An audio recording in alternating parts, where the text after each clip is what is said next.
Hello बच्चों, आज हम क्लास 6 के सब्जेक्ट साइंस के लेसन नंबर 5 को पढ़ेंगे, जिसका नाम है सॉर्टिंग मटेरियल्स। इसमें हमारे जो मेन टॉपिक्स हैं वह हैं मटेरियल्स, उनका classification and properties of material. कुछ प्रॉपर्टीज़ होती हैं जैसे lustre, texture, hardness, state, solubility, flotation, magnetic property, conductivity and transparency. ऐसी कुछ हमारी प्रॉपर्टीज़ होती हैं मटेरियल्स की, जिन सब चीज़ों के बारे में हम इस चैप्टर में पढ़ेंगे। तो चलिए हम अपना चैप्टर शुरू करते हैं। इसमें हमारा फर्स्ट टॉपिक है मटेरियल्स। मटेरियल्स क्या होते हैं, है ना। All the things that we look around are made up of some kind of substances. जितनी भी चीज़ों को हम अपने चारों तरफ देखते हैं वह किससे मिलके बना होता है, कुछ काइंड्स के या कुछ टाइप के पदार्थ से मिलके बना हुआ है, सब्सटेंस से। फॉर एग्जाम्पल, अ कप और plate is usually made up of ceramic. जो कप या प्लेट होती है वह सेरेमिक से। अब bucket of mug of plastic से, बकेट हो या फिर मग हो वह प्लास्टिक से मिलके बनता है। एंड सो ऑन, ऐसे ही कुछ और। Ceramic, plastic and steel are material. तो सेरेमिक हो गया, प्लास्टिक हो गई, स्टील या क्या है, मटेरियल्स हैं। A substance which is made up of matter and use to for making object is called material. ऐसा एक कोई भी पदार्थ जिससे जो मैटर से बनता है, made up of matter and is use for making object, और जिसका यूज़ किस लिए किया जाता है, ऑब्जेक्ट बनाने के लिए यूज़ किया जाता है, उसको हम मटेरियल्स कहते हैं। इसके बाद नेक्स्ट है हमारा टाइप्स ऑफ मटेरियल्स। मटेरियल्स की कितने टाइप्स हैं, मटेरियल्स में भी 2 टाइप्स। मटेरियल्स कितने टाइप के होते हैं, मेनली 2 टाइप्स के होते हैं।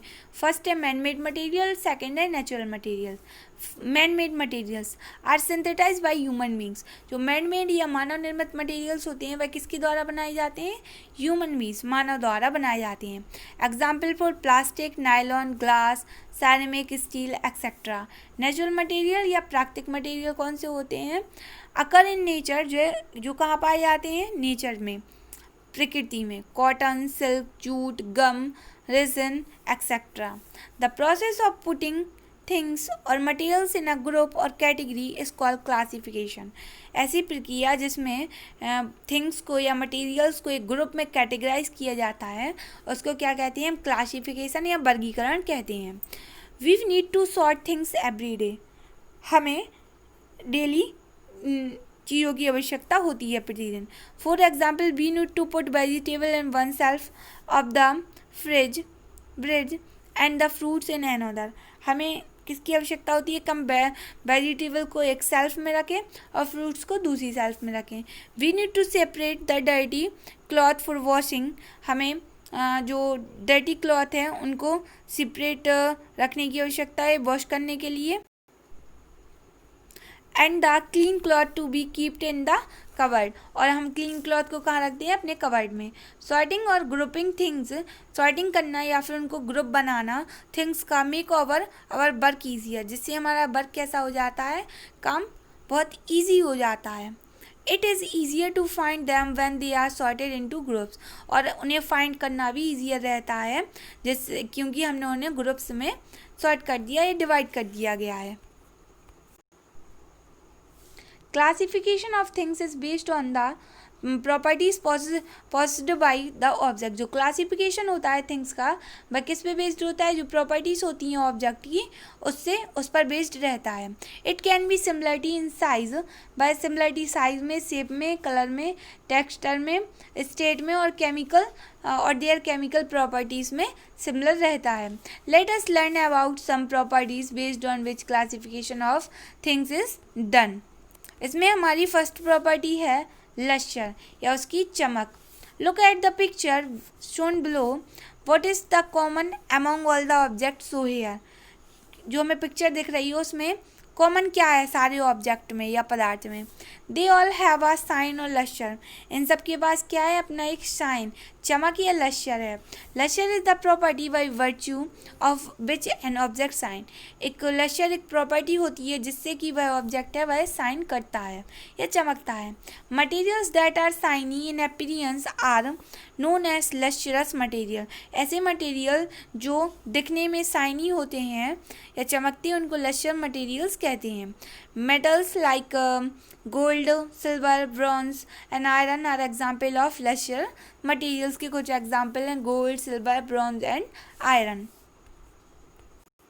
आपको इसमें दिख रहा होगा ये गोल्ड, ये सिल्वर, एक ब्रॉन्ज, ये आयरन, ये इनमें सारे में क्या है, लश्यर है।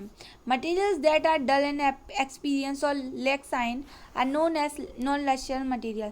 ऐसे मटेरियल जो अपीयरेंस में या जिनको देखने में वह डल या फीके से लगते हैं उनको हम क्या बोलते हैं, नॉन लश्यस मटेरियल कहते हैं।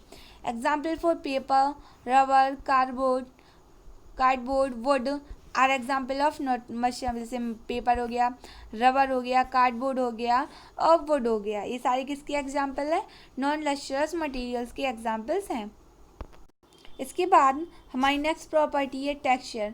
Texture of a substance how the object feel to touch. Texture किसी सब्सटेंस की ऐसी प्रॉपर्टी होती है जिससे ऑब्जेक्ट को छूने पर फील होता है कि वह ऑब्जेक्ट कैसा है। There are two types of materials based on texture. Texture पे दो टाइप के मटेरियल्स होते हैं, they are rough materials and smooth materials. एक तो रफ मटेरियल्स होते हैं, दूसरे स्मूथ मटेरियल्स होते हैं। दे कैन ऑल्सो भी हार्ड मटेरियल्स और सॉफ्ट, जिनको हम हार्ड मटेरियल, सॉफ्ट मटेरियल भी कह सकते हैं। Hard materials can not be compressed, hard material को हम कंप्रेस्ड नहीं कर सकते हैं। Whereas soft materials can be easily compressed, जबकि हम सॉफ्ट मटेरियल्स को आसानी से कंप्रेस्ड कर सकते हैं, ये संपीड़न उनका कर सकते हैं। स्टेट, उनकी क्या स्टेट होती है, state is the physical condition of a material. जो स्टेट होती है एक फिजिकल कंडीशन होती है किसी भी मटेरियल की।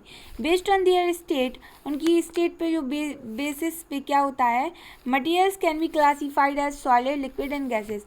मटेरियल्स को हम 3 टाइप से क्लासीफाइड करते हैं, सॉलिड, लिक्विड और गैसेस में।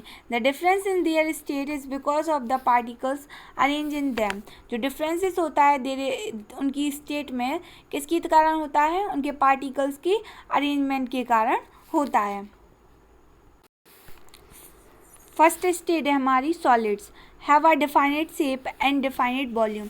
जो सॉलिड्स होते हैं या ठोस होते हैं इनका एक निश्चित आकार होता है और आयतन होता है। They can not be compressed easily, उन्हें आसानी से कंप्रेस नहीं किया जा सकता है। Solid maintain their shape even when subjected to external force. जो सॉलिड होते हैं वह अपने शेप को मेंटेन किए रहते हैं जब हम पूरा एक्सटर्नल फोर्स लगाते हैं तब भी। For example, try to squeeze a block of wood. हम अगर स्क्वीज करें ब्लॉक ऑफ वुड को, will it change its shape, no. तो वह क्या अपना शेप चेंज कर लेता है, नहीं, तो वह अपना शेप चेंज नहीं कर सकता है। लिक्विड्स क्या होते हैं, do not have a defined shape but they have a fix volume. जो लिक्विड्स होते हैं या तरल होते हैं उनका क्या होता है, डिफाइनेड शेप नहीं होता है। उनको जिस वाले बर्तन में या जिस आकार के शेप में रखो उस वह शेप वो ले लेती हैं, लेकिन उनका फिक्स्ड वॉल्यूम रहता है, निश्चित आयतन रहता है। A liquid fills the container they are poured into। हम उन्हें जिस कंटेनर में रखते हैं वह उस कंटेनर का शेप ले लेते हैं। They flow freely when poured into another container। जब हम उन्हें दूसरे कंटेनर में डालते हैं तो वह फ्रीली फ्लो करते हैं। Liquids can be compressed to as a small extent compared to solids। जो लिक्विड्स होते हैं वह कंप्रेस्ड हो सकते हैं किसके, सॉलिड के कंपेयर में वह कंप्रेस्ड हो सकते हैं। For example, transferring 100 millilitre water from a बोतल to a glass causes water to take the shape of the glass. वह किसकी शेप ले लेता है, अगर हम बॉटल को ग्लास में डालें, वाटर को 100 मिलीमीटर वाटर को बॉटल से ग्लास में डालें तो वह उस ग्लास का शेप ले लेता है, but the volume of the water remains the same. लेकिन जो वाटर का वॉल्यूम है या आयतन है वह सेम ही रहता है। थर्ड स्टेट होती है हमारी गैसेस, है ना, do not have defined shape और अ डिफाइनेड वॉल्यूम। गैसेस रहती हैं उनका ना ही निश्चित आकार होता है और ना ही निश्चित आयतन होता है। Gases can be expand to fill any space available to them in a container. जो गैसेस होती हैं वह उनके पास जो भी स्पेस रहता है उस सारे में वह एक्सपेंड कर जाती हैं या फैल जाती हैं। Gases are highly compressible. वह कैसी होती है, हाईली कंप्रेसिबल होते हैं, संपीड़न होता है उनमें, as compare to solids and liquid. Solid और लिक्विड के कंपेयर में वह हाईली कंप्रेसिबल होती हैं। फॉर एग्जाम्पल के रूप में, if we pump air into football. अब जब हम फुटबॉल में एयर भरते हैं, the air expand to fill the football. तो जो एयर होती है वह फुटबॉल के अंदर जाके चारों तरफ फैल जाती है, एक्सपेंड हो जाती है और फुटबॉल को फिल कर देती है। एंड टेक्स इट्स शेप, और वह उसकी शेप को ले लेती है। Thank you.